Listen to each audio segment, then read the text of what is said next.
Hey, listen, in today's episode, we have somebody on that is a parent, and her loved one has struggled with addiction for a while. And it wasn't until she found inner peace and she found programs that were available to her to get the help that she needed. And that ultimately helped influence her loved one's recovery and put her in a much better place of healing for herself. And it helped her whole entire family. And this now is a program that she wants to offer to other people. And so if you do have somebody in your life, then, or you resonate with this and you're like, I have somebody in my life, I don't know what to do, I'm going crazy, I feel like I don't have any answers, this is going to be an episode that you want to listen to. So in the end, we all have to be there for one another. This disease of addiction, it affects every aspect of our lives, including the families and everybody in it. So listen to this episode and you'll get the answers that you need. All right, here comes the show. Here we are, Real Recovery Talk. I am your host, Tom Conrad. In today's episode, we've got Benjamin B. What's happening, everybody? Hey, Ben. Take two. And we got Stephany. Hi. Hi, Stephany. First things first, thank you for tuning in on the podcast app, whichever one that you choose to use. And thank you for watching on YouTube. In the end, if you have any comments, questions, or concerns, you could always reach us, Tom at realrecoverytalk.com and Ben at realrecoverytalk.com. And ultimately, we want to help you turn your mess into your message. All right, Ben?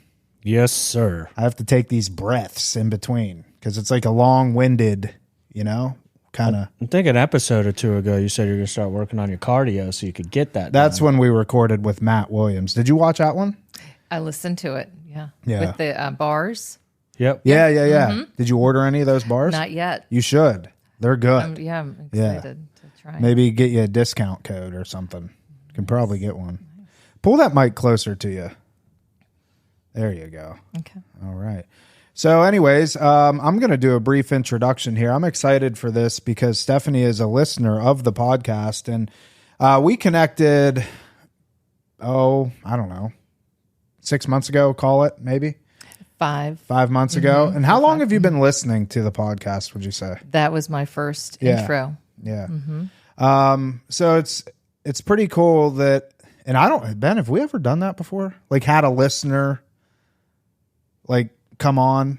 I don't think quite in these details. How'd you find us out of curiosity? Yeah, Through a family support group that I am involved with of. back up in you. Maryland. Yes. And they had you all on as their guest speaker for their parent support group hour.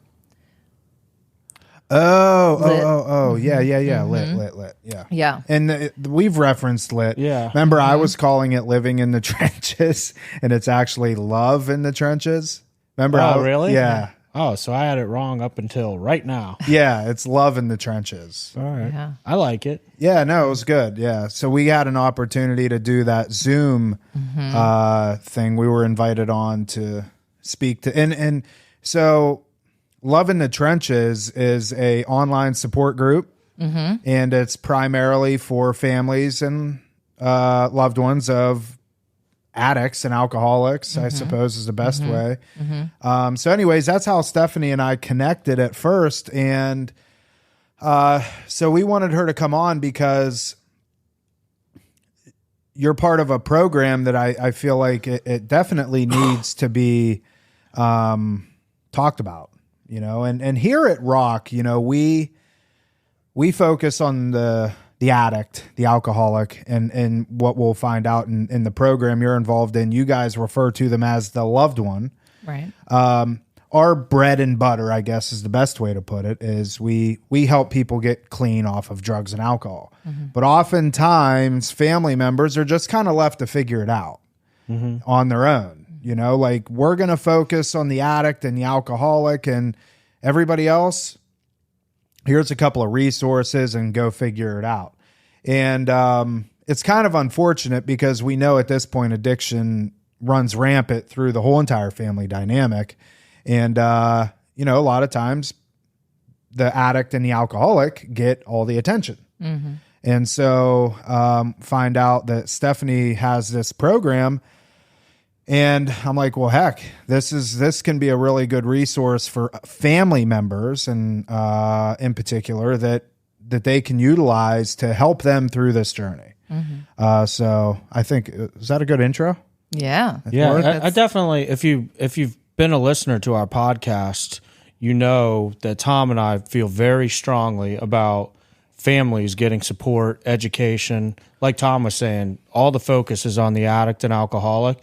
And if you're a regular listener, you know that we bring it up all the time, how quickly family, not knowing they're good intentioned, they will derail the progress of their loved one's treatment with good intentions. Again, like there was no manual written like, hey, when my kid grows up to be an addict, nobody expects that, so to speak. And so there's no plan. And so oftentimes, Tom has that saying that he brings up all the time, like, we'll ask families to take a back seat until we invite you in the process. And that is so that we can educate them up front, set boundaries, whatever the case may be, and help guide them through the process. And it's really tough, because one of the ways that I explain it to families during the family weekend is like, I always joke about it. Nothing scares me more than a mama bear. Like, if I'm taking your son or your daughter in here, I'm like, I better be on my P's and Q's with mom, because thousands of years, millions of years of evolution say mama bear protects her cubs, right? And so essentially we're working against that, because this process is so counterintuitive, where mom wants to jump in and help and rescue and save, or it could be mom, but anybody really, any family member or loved one. But we have this tendency to unknowingly derail these treatment plans in people's recovery. Yeah, absolutely. So Stephany, let's get right into it. Tell us a little bit about yourself and kind of how your journey on when you came to realize that, like, part of this it involves you as well, and like the self-acknowledgement and the kind of the what's the word I'm looking for? Well, I guess self-acknowledge, like you acknowledge that I play a bigger part in this than maybe I realized in the beginning. So yeah, let's get right into it. Just talk a little bit about yourself. So I am a mom of 3 children. We live up north in Maryland, and really classic scenario where our son started making some different choices and displaying behavior that was concerning. And we felt that in the beginning we were on it. And on it meaning what? On it meaning we were aware of it and started seeking resources to support him. So we were doing that, but it wasn't working. And things just started to gradually go downhill. And we continued getting him support. And it got to a point where we were running around in chaos. We were trying to shield him from consequences, getting engaged in lecturing, things that just were making the situation worse. And our health was going down the tubes. We were walking around really having panic attacks, not even realizing it. It was so upsetting. And I had heard about Al-Anon, and I thought, well, I'm gonna try it. So I went to a few Al-Anon meetings, and that was very helpful to just come out of the shadows, because the family can feel embarrassed, shameful, just not knowing what to do. So that was really important. And our son ultimately ended up attending an IOP in our hometown, and they offered a parent support group once a week. So I went to that. And again, I'm sitting in this room and I'm seeing all these kind of veteran parents and hearing their stories. And it was definitely a crosstalk. They were offering advice if you wanted it. And I just was thinking, I I want to be on that other side. And it was good. But one night we had a guest speaker at that meeting, and she came and shared her story and was representing this program and was talking about these tools and skills and solutions. And I thought that is really appealing. So I ended up sitting next to her and talked to her after the meeting and ended up hiring her as our family recovery coach because I knew we needed more. What we were doing was not working. And so this program is called BOMB, and it stands for Be a Loving Mirror. And I love it because it's all about love and connection while you're building your reservoir of peace, while you're working to get educated in the optimal recovery tools and skills that will help you as a family member and then ultimately have the opportunity to help your loved one. So the B is all about who you are. How are you being in life? How are you being with yourself in relationship to your loved one, just people in general? And then the loving is, what does it really mean to be loving in the situation of a family disease? So we look at, are you enabling? Are you trying to fix things all the time? Is that loving to protect and not let your loved one grow? And then loving to yourself, because the family can feel a lot of anger at themselves or judgment on yourself, which can come off onto your loved one. So looking at ourselves in this whole process is so important. And then the mirror part is multifaceted as well, in that we can mirror back facts to our loved one. We can kind of hold up the mirror to them in a loving way. Like, we work on ourselves, we work on our conversational skills and tone, so that when we hold up these facts, and say them in a way that we have a better chance of them being heard. So we're not yelling, we're not lecturing. And then we're mirroring what recovery can look like to our loved one as well. So if they see, hey, my family, my dad, my mom, something's different. They're showing up differently, and they're happier. They're living their life. What are they doing? So that whole concept of attraction versus promotion, it's the same. Walking in the world of substance use disorder as a family member is the same as the path that our loved one is on. And going into this work with BOMB, and it is work. It's a choice that a family can make to get into as much as they can to learn. And there's lots of different ways out there. I just happened to find this program and dove all in, and it's become a part of who I am. So that was good. That was a very good explanation. I want to backtrack a tiny bit. Because I don't think it does justice. We got to bring this up. Yeah. In the very beginning, you were talking about how you guys you thought you were helping, in certain aspects, only to find out that you really weren't. Be more specific with that, because there's family members out there that they think they're helping, and I'm thinking of one right now in particular. She's cooking all of her son's meals.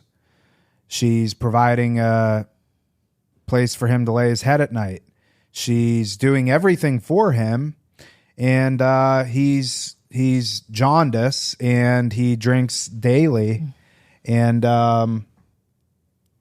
she's got this idea that if I don't help him, that he's going to die, and it's like, well, I think it's the opposite at this point. There's a saying, "Love him from afar, kill him up close," and she's killing him by doing all this stuff, and that's my honest opinion. And we talked about this last episode, maybe. I think what the explanation was, like going back just to be more specific, and this is the thinking process is like, well, if he's drinking like that, if I'm feeding him healthy meals, I know he's getting vitamins and minerals so his body can fight. That was there. Yeah. I'm like, ooh. And she's like, oh, he doesn't like to eat garbage food. So I cook him all of his meals. And I'm like, oh, well, that's so nice.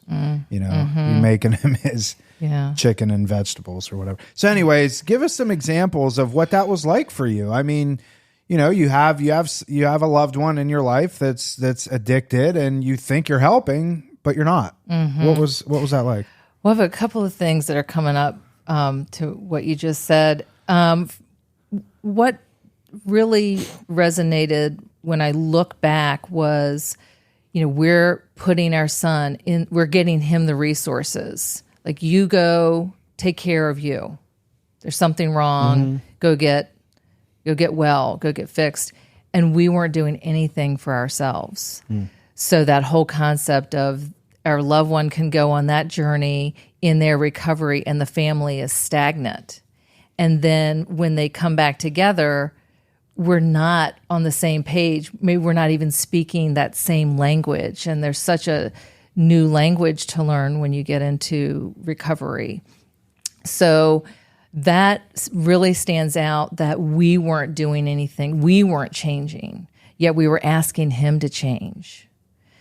And yes, we were doing his homework. I mean, like lots of things that we thought, oh, we'll just keep pushing him along, get him to the next thing, and then it'll be okay. If we just get to this point, then he'll see. So just not doing our own work was one way we were not helping.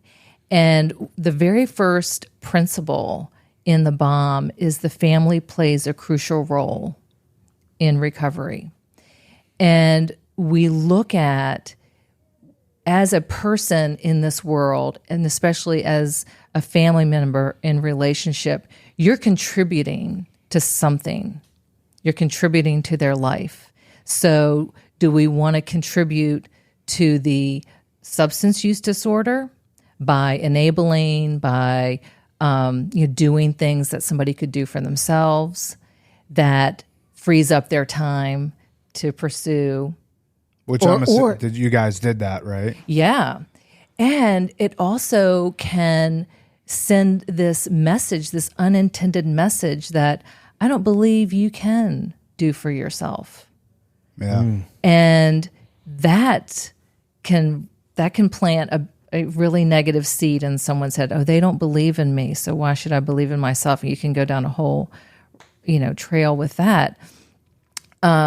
So as a family member, we are contributing. So do we want to contribute in these unhealthy ways, or do we want to contribute to the recovery? Because we're doing either one at any point. So in BOM, building that reservoir of peace so I can feel calm and have my frontal lobe making all the decisions rather than this flight, fight, or freeze mode. That's where I want to be so I can show up and be healthy and contributing in a positive way. So let me pause you. Yeah, that was good. Something that you said there that I haven't heard before is fight, flight, or freeze. Freeze. Have you heard that before, Ben? Yeah. Oh, okay. That's fight, flight, or freeze. When you say freeze, like it's literally, I don't know what to do, so I'm just going to do nothing. Exactly, which is a part of enabling. You're letting something kind of go on and thinking, oh, I'm just going to It's easier to turn a blind eye. And it is easier sometimes because it's really hard to face what a family member... Denial. Yeah, it's really hard to face what is happening to our loved one and all the fallout that can happen to the family. So I want to validate what was just said too, like with the real example. For instance, Stephany's not the only one to have done this. And I've been told this directly by my mother back when I was in high school, because by the time I was a junior in high school, I had a severe drug problem. But I remember specifically my mom telling me later, she thought, because there was this point in time where all of a sudden one day she's like clearing out my room, painting the walls, putting up new decorations. And in her head, she's like, if I can just make him feel better about himself and his surroundings are better, maybe he'll be more confident, or I'll help him get a car. And the reality of the situation was like, she was looking like, how can I improve his self-worth for him? When in reality, like, you're helping exactly what you said, where like I got even less self-worth because I'm like, I obviously can't do this. They have to do this for me. Like, I can't have self-worth. They got to give it to me. Right. So I just want to validate what was said there and say like that's the addict, alcoholic, the loved one's mentality. Unfortunately, again, counterintuitive. Right. Well, and sometimes people don't have even that level of insight or emotional awareness. That like my dad was that person. My dad bought me. I always had a new car. I always had.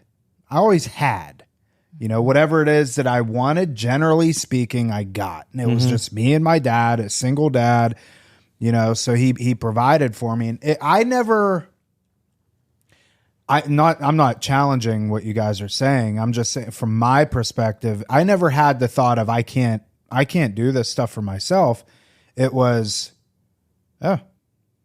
essentially I was spoiled. Right. You have an expectation. I was spoiled rotten. And so I guess maybe, and not so much that I couldn't do it for myself, that I didn't have to do it for myself.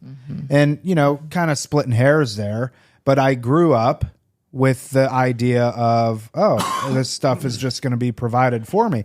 And it wasn't until my dad was like, done, it was that saying, I don't care where you go, but you can't stay here type thing. And I called and spoke to a treatment center, and you're able to go. And 3 hours later I was on a flight. And that was at 26 years old. That was the start of when I started to have to assume real responsibility for myself. I want to ask another question, rewinding even a little bit further than what Tom brought up earlier. With the enabling and stuff, prior to that even, you had talked about, here I go, losing my train of thought.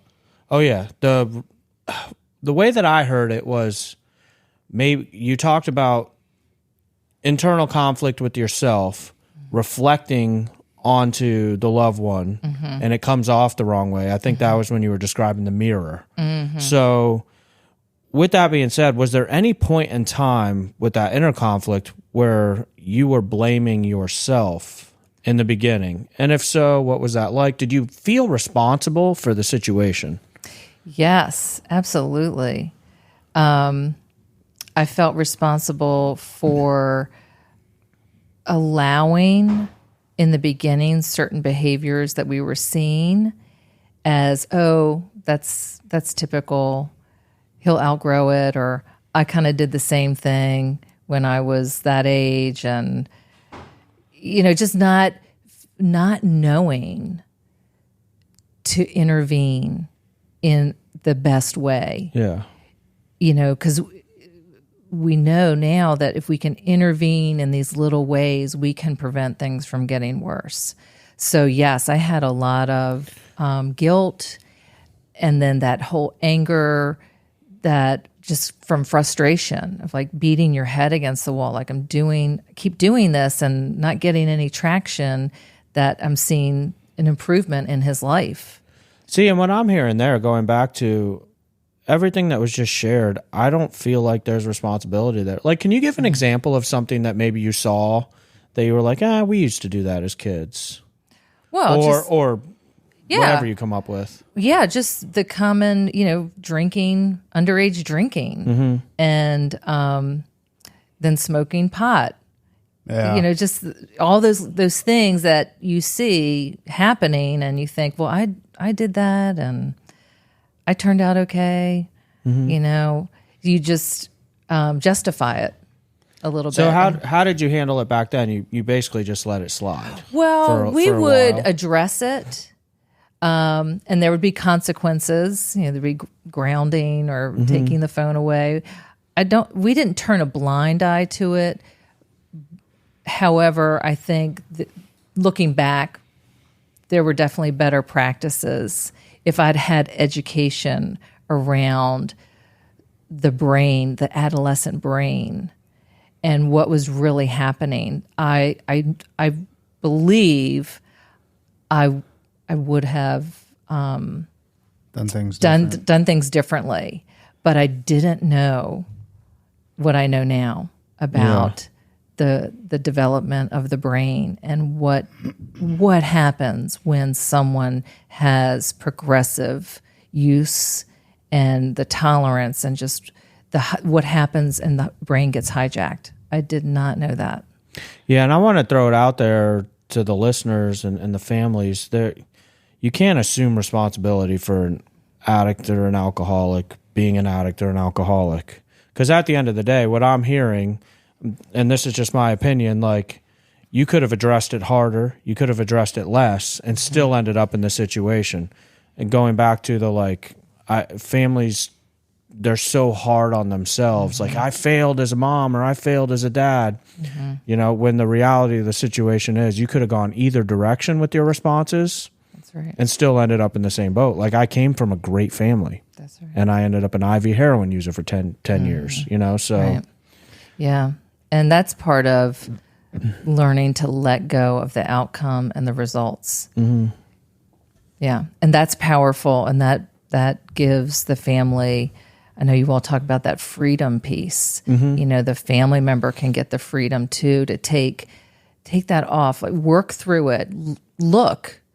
There's might be something there, but it's worth looking at, and then giving ourselves that self-compassion that, I didn't cause it. I can't control it. I can't cure it, but I can do this as a family member. I can contribute. I can learn everything that I can about the disease and what our best practices. So there's a lot of further things that a family member can do, and that is really powerful. So yes, we as a family member have this opportunity to go through the exact same kind of processes that our loved one is going through when they're in treatment. And that's a really beautiful thing that we can kind of grow together when the disease has come in and just ripped us apart sometimes. So if you're listening to this and you're thinking to yourself, well, I can relate in any sort of capacity. You're kind of in this position of, and I like what you said, Stephany, you're contributing in one of two ways. Whether you can want to admit it or not, you're contributing either to their addiction or you're contributing to their recovery. And that's something that you really need to think about, because to just kind of put your head in the sand and pretend like nothing is happening is foolish. You can't, because there's just no other way to put it. So you're going to have to pick. You're going to have to pick a side. And I think if you have, two brain cells that work, obviously you wouldn't want to contribute to their addiction anymore.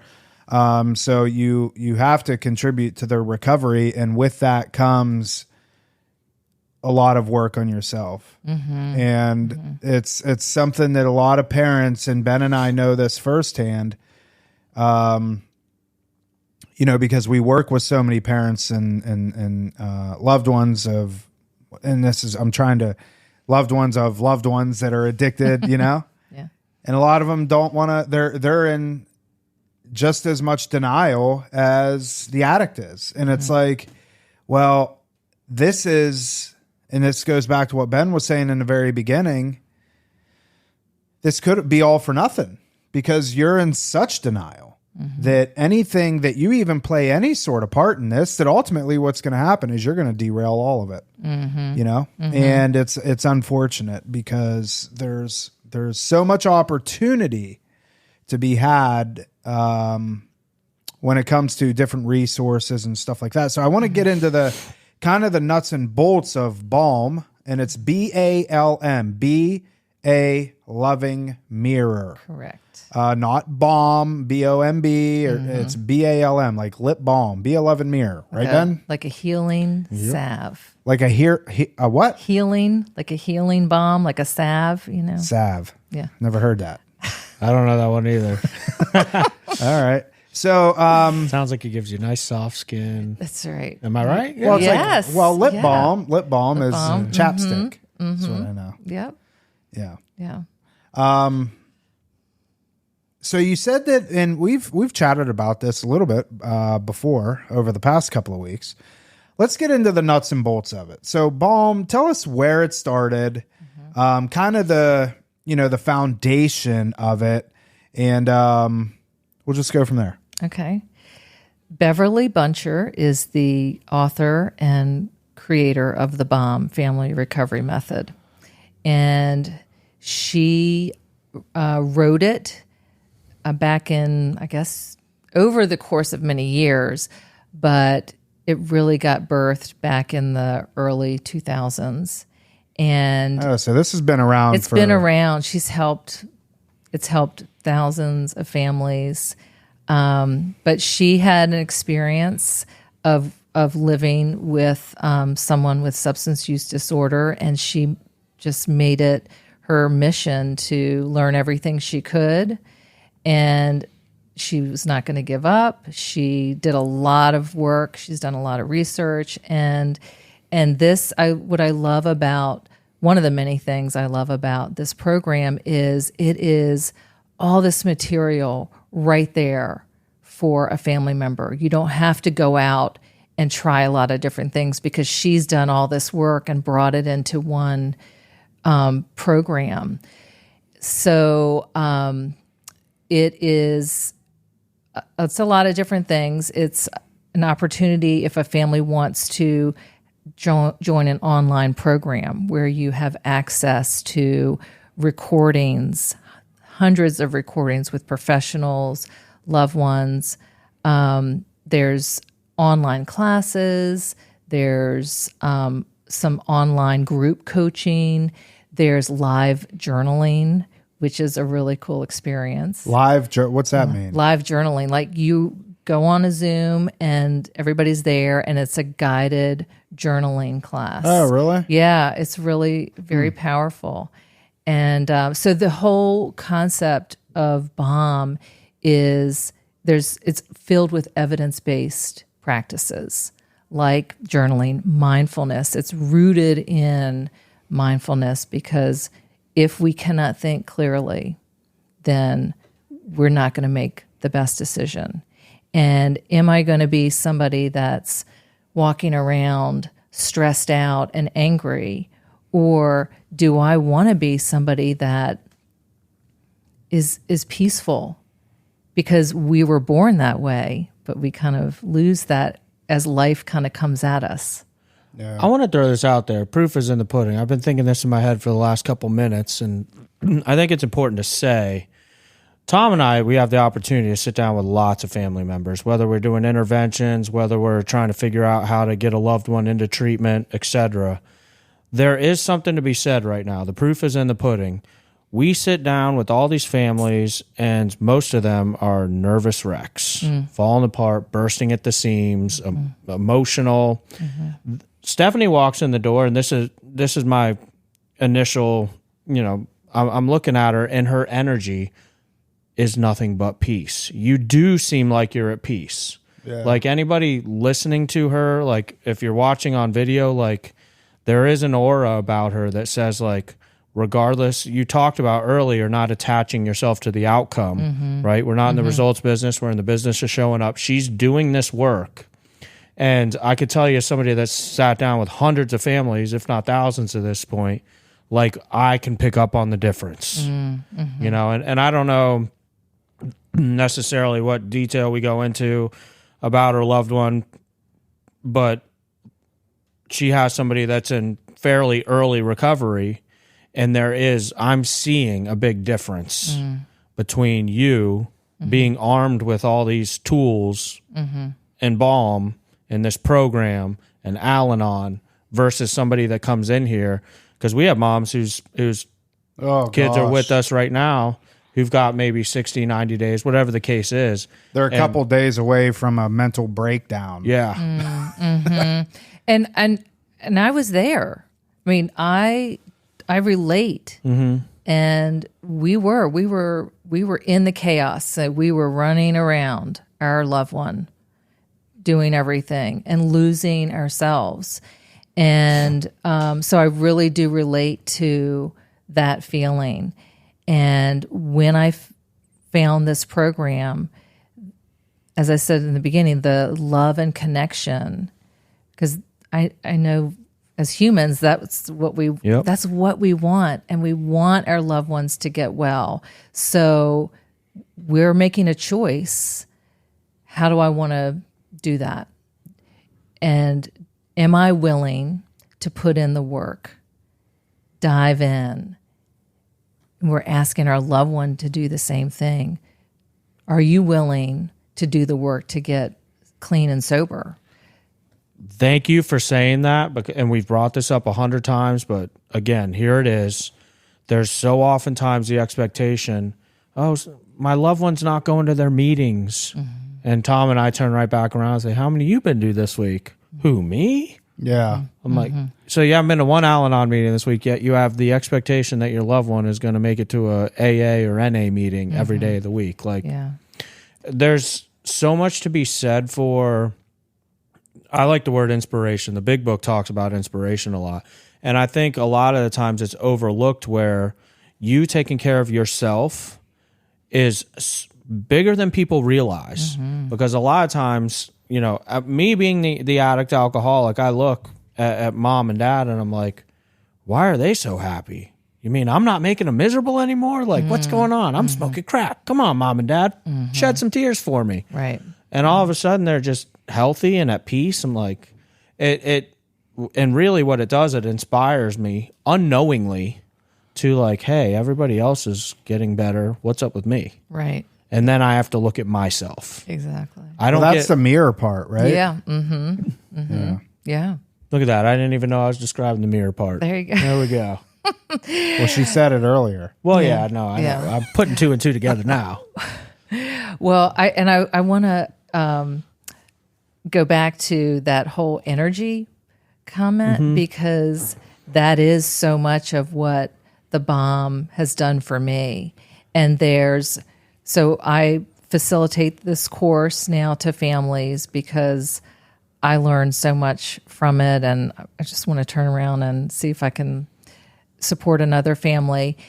And there's also a program within BOMB called 7 Steps to BOMB, which is all about being the peace that you wish to see in the world. And it is a step-by-step, lays it all out. And I see families transform time and time again from the chaos and the crying and the screaming to, I've been practicing my mindfulness, or I've been journaling, and I've been learning things, and gaining that knowledge gives us confidence that we know what we're facing. And then we're in community. So I'm not alone.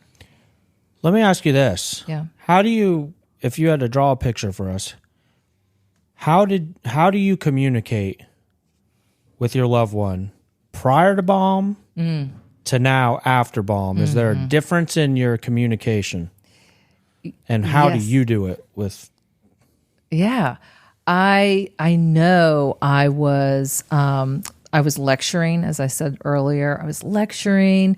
There was pleading. There was flooding onto him. And we can talk a little bit about flooding, like putting my emotions onto him. And is that the flooding? that's some of it. Okay. Is that like Can't you see how it makes me feel? Yeah. Okay. Yeah. And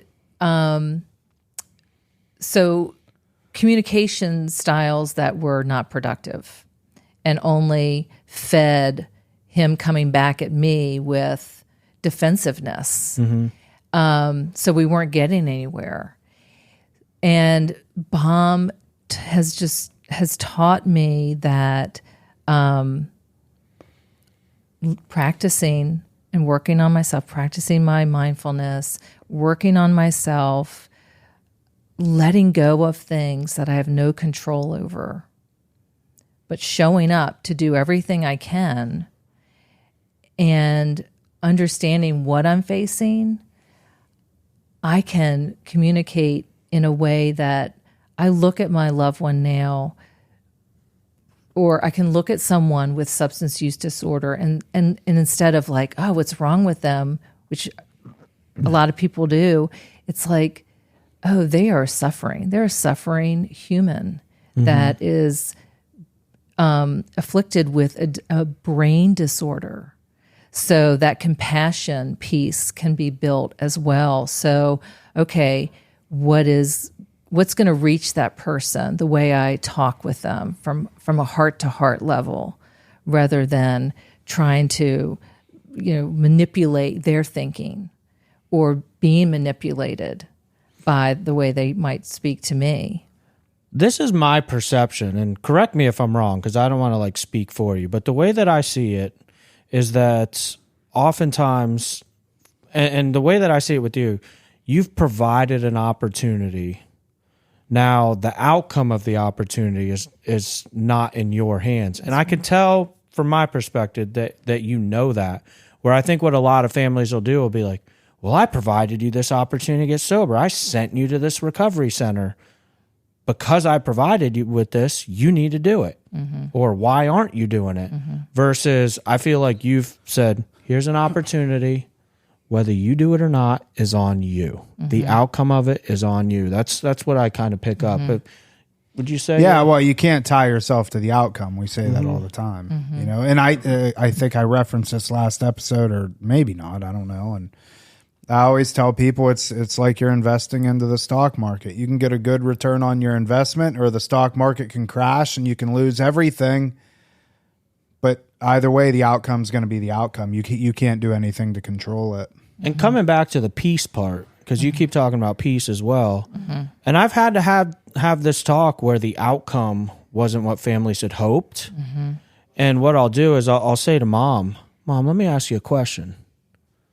Can you think of anything that you could have done differently? And did you provide all the opportunity that you could? And generally speaking, they're like, yes, I've done everything I said, so right there is where you need to find your peace, knowing as mom, going back to the mama bear role, you did everything you could. The rest is out of your hands. And you got to be able to find peace in that. Yeah. And that can take some time. Easier said than done. Right. Absolutely easier said than done. With what a family can face in this landscape of drugs and alcohol, sometimes our spirituality, we can turn from it. We can get angry, like we're putting things out instead of looking within. And Baum also lets families look at that too. There's an opportunity if you choose to repair the relationships with yourself, with others, with your higher power, and it takes work, but it can happen. And I one thing that just with learning more about the brain is there's a space in your brain for emotions, like every emotion, and one is a place for hope, and we can do this work. And it is good to have hope because that is in our frontal cortex. And that, again, is our thinking and our reasoning. And we're not going into this blindly, like, I'm going to do all this work and it's going to have this magical impact, because we don't have that control, and everybody's on their own journey. And if I can respect my loved one's journey, and it sometimes takes a lot of work, I can slip right back into some old behaviors and thought processes, but I'm better able to quickly correct myself because I've had this, this exposure to a program that for me has really worked. Yeah. I like that you said you can correct yourself. One thing, we have family weekend coming up here at Rock, and I hear it from both sides. Like a lot of times our clients going into family weekend, oh, my family this weekend, they're going to come here and they're just going to talk down to me and rip into me and blame me for everything. When the reality of the situation is, this is 100% of the time, what ends up happening is a form of healthy communication because it's in a controlled environment. And families end up communicating in a form and way that they've never communicated before. And that's what's so beautiful about it is because we'll ask at the end of family weekend, how many families have communicated in the manner that they did this weekend? And they all say the same thing. Well, we've never done this. Yeah. And so it goes back to like you talked about earlier with the lecturing and all that stuff, and it causes conflict. So much of this has to do with, like you said, the communication and how things are being miscommunicated, if you will. Everybody just wants to be heard, so to speak. Right. Yeah. So let's talk a little bit now, and we don't have much time left, about the program that you offer, because we want to make it obviously available to any families out there that are potentially interested. So you started a program that's kind of I'll let you go into it. Talk about it. Okay. So within BOM, they offer coaching certification and a course where you can become certified to facilitate some of the programs that are within BOM. So as I think I mentioned earlier, there's a course, it's called The 12 Principles of BOM, and it's written based on the 12 steps of Al-Anon, but written for the family. And again, that goes back to that parallel journey. We're both learning and looking at within the same types of things. And so I got a certification to facilitate this course. So I teach this online course to families. It's a 12-week course that meets once a week. There's a workbook, there's optional homework, and we're in community. We're working on the material in class and hearing each other's stories and being there. And so often it's family members' first entrance into being in community, and you can just see the weight lifted and the hope return that I'm not alone.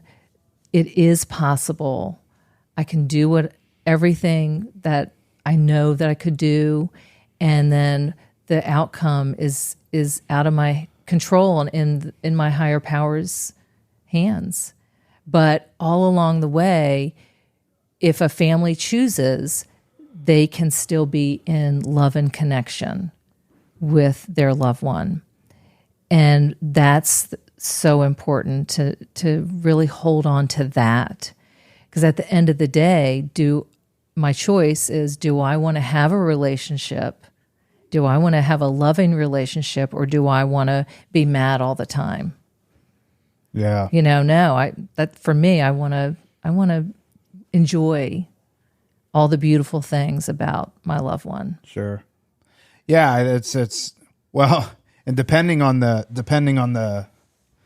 parent, I mean, you may be in a headspace right now where you're like, no, I actually hate that person and I don't I want nothing to do with them.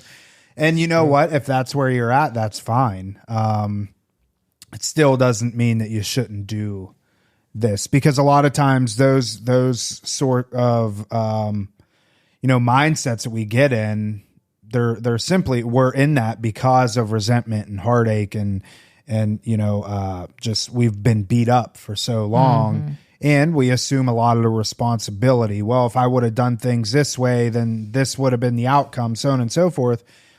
And we really are very self-critical of ourselves. And in turn, it's like, well, it's your fault, you asshole. And I want you out of my life. When you really boil it down, we don't mean that. And I think this is a good opportunity for people to, whether you want to admit it or not, like everybody could benefit through going through a program like this. And so it's a 12-week program. And I believe it's 2 hours a week. And so it's all via Zoom. All via Zoom. So you kind of have it's like a small group type setting, and you are the leader, the facilitator. And then each week is a specific topic and stuff like that. One of the principles, yes. Nice. Yeah. And it's all about information, your transformation, and then support. So those 3 pieces come around a family, and that being the peace, getting the education, getting the tools and the skills, and then being in community.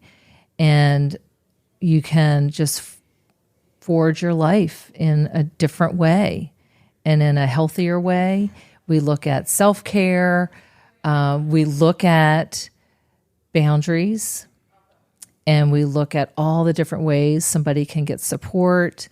We look at enabling. We look at, are you in a fix-it mode? Like, I can just fix my loved one. And we look at flooding. So I wanted to just talk about that for a minute, because that's a term I'd never heard before. But when I learned about it, I thought, oh my gosh, I'm doing that all the time. My adrenaline is rushing. I'm getting my voice is raising. I'm, stiffening up in response to what I'm seeing my loved one do, or in response to maybe a manipulative statement they made to me that I know is not true, and I get angry. So this flooding can happen in all of us, and learning to recognize it is very powerful. And the tools that we can use to bring ourselves back down into that thinking mode, clarity, peace, so that I can respond in a way that's going to be heard, instead of reacting and yelling and the whole thing goes up. And then we can recognize when our loved one is flooding and know what to do about that for ourselves, or is there a way I could contribute to them to bring them back down? So the peace just becomes the atmosphere that we strive for in the home, rather than the chaos and the conflict. So it is a journey, definitely. And the destination is, I want to have this orbit of peace in my heart that I can easily access in times of great trial and difficulty that this disease brings to families. But it's a choice, and that's the 7th C of the bomb. We have a choice. Our loved ones are making choices every day. We might not agree with them, but I can show up because I've learned about the stages of change and recognize that in my loved one. I've learned some motivational interviewing skills where I can ask those open-ended questions, and on, and it just helps someone in their everyday life. People use it in work all the time, and I use it with my other daughters. It's really beautiful way to live. I'm glad you brought that up, because we talk about that all the time, how much this carries over.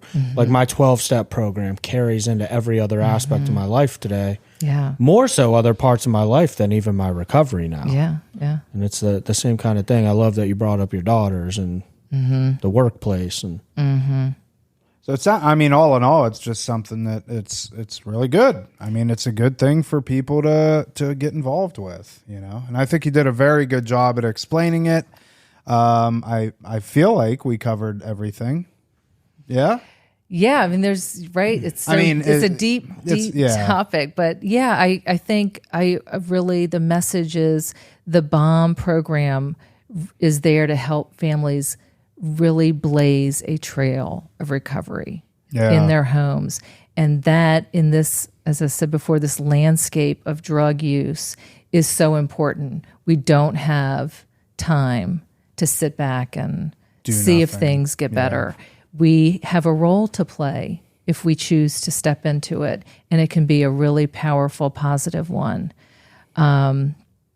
So yes. That's good. I want to emphasize the word program. I love the word program. That means that there is something in place, in this case, a 12-week, 2 hours every week, the workbooks, all that stuff. Because so oftentimes, for instance, I'll like relate it to the gym. There, we get people into AA, and I used this analogy the other night where so many people just go to the meetings and they think that that is the program of AA, and they're not having success in AA. And I tell them that's like getting a gym membership, going to the gym and watching everybody else work out. And you wonder why you're not getting results. Yeah. The people that are getting the results are doing the program, which is the actual work at that place, you know, and it just carries over into so many aspects of life. But the fact that there's tangible work and times is so important to say, oh, I'm going to get better at this. To have an actual plan and program in place is what makes a difference. AA is based off of that. First, we talk about the problem, then we discuss the solution that's available, and then AA gives you the program to do so. You know, the big book is laid out that way. Problem, solution, here's the program to get to that solution. Yeah. You know, and it's exactly that. Yeah, it is. That was good, Ben. I had fun doing this. Yeah. Yeah, thank you. So, all right, if somebody's interested and this is something that they want to embark on, how can they get a hold of you? My email is familyrecoverymatters.com. Okay. And I've heard other people on the podcast say, I'm going to put my phone number out there. I don't know if it's a good idea. You can if you want, but just a disclaimer, we assume no responsibility. That's right. I heard you say that. But yeah, that's my email, familyrecoverymatters.com. And at Gmail? Oh, yes. Familyrecoverymatters at Gmail. Yes, thank you. Familyrecoverymatters at gmail.com. Yes. And I am just open to chat. I have, see if there are other resources. And that's how, kind of coming full circle, how I found you all, because I just am open to learning and meeting people, and you just never know what is going to lead to the next thing. And and when we learn the practice of pausing and being still, it can open up things we'll miss if we're tunnel vision and uptight. So I'm so grateful for the BOM in my life. And it's also that's something people could look up. And there's lots of information online about BOM itself. Okay. So that's another way. So you could just go and Google on your Googler, BALM, BALM, be a loving mirror. Family recovery method. Family recovery method. And if you want to reach out to Stephany, it is, what is it again? Familyrecoverymatters at gmail.com. Ben, say it. Familyrecoverymatters at gmail.com. Familyrecoverymatters at gmail.com. Or you can reach out to Tom and I, and we'll put you in touch. Yeah, that's easy too. Yeah. Either or. I'm not the greatest at responding. I'm coming to find out about myself. So, reach out to all of us. Familyrecoverymatters at gmail.com, and Tom at realrecoverytalk.com, and Ben at realrecoverytalk.com. All right. I think that was it. Do you have anything else? No, just want to thank you. Yeah, it was great. Thank you riding a so bike, much. so? Yeah. I could see where you could sit here for hours and just chat it up. Yeah. Well, and so you guys don't have the microphones on, but when you have the microphones on, there's something that is like, it's different. It's like mission control. Well, and it kind of gets you, And this is not specific to you or anybody else, but it makes you drowsy. I don't know why. I don't know if it's because of the constant, volume in my ears, but like there's been a couple episodes where I'm like, yeah. Really? Yeah. Oh. Have you never picked up on that? No. Yeah. That's why I'm constantly, moving around and stuff because I'm like having to. I think it's because of the headphones. That makes sense. That does make sense. Yeah, you're in your own little world in a way. Yeah, it's like virtual reality. But Tom has a huge head too, so those headphones might be really tight. We discussed that on our previous podcast. His hat size is out of this world. It's like a globe. Yeah. Well, you're in proportion because I would not look at you and think that's that. what I said. Yeah, So there's a lot of brains in there, right, Tom? Well, I really appreciate this opportunity. Thank you, and I hope that one person reaches out, I can help them. And sure. I hope a lot of families reach out, to be honest with you. Yeah, I'm sure there'll be a really pretty good response. And if you're shy and you're thinking to yourself, oh, I know I can benefit from this, I just don't know what to do. Just reach out. I mean, honestly, that's we're just three people up here. Like we're just average human beings. It's funny, like the first time Ben and I talk to people that get a hold of us via the podcast, and there's always kind of that like, oh my gosh, I can't believe you called me, or oh my gosh, I can't believe I'm on the phone with you. And it's like, really? Yeah. Because it's, we're just, we're now meeting, for the second time, but it's, it's nothing special. Yeah. I'll end with this. There's a line in the big book that says, yes, I am one of them. I must have this thing. And what I hope that the families are hearing right now is Stephany has a loved one in early recovery, and she has this peace. So if you're a family member that has someone in active addiction or early recovery, and you are a total nutcase right now and bursting with anxiety, ask yourself, do you want the peace that she has? Yeah, or if you're just a total nutcase in general. Anybody can benefit from this stuff. Yeah. If you really think about it, it's all, you don't have to necessarily have somebody directly you don't have to have a son or a daughter or a spouse or something. Like I legit believe that, I think 12-step programs should be taught us in colleges. I mean, it's anybody can benefit from it. So, just pull your head out of your rear end and ask for some help, I suppose. Is that it, Ben? You good? I think I'm done now. Okay. You want one always got to double check with Ben. Just when you think you're landing the plane, it's like, no, let me throw this in there. The final. All right. Thanks, Stephany. Thank you so much. Thanks, Ben. All right. That is it for this episode of Real Recovery Talk. Thank you for tuning in. In the end, if you have any comments, questions, or concerns, you could always reach us. Tom at realrecoverytalk.com and Ben at realrecoverytalk.com. And ultimately, Ben, we want to help you turn your mess into your message. That is it. We will see y'all later.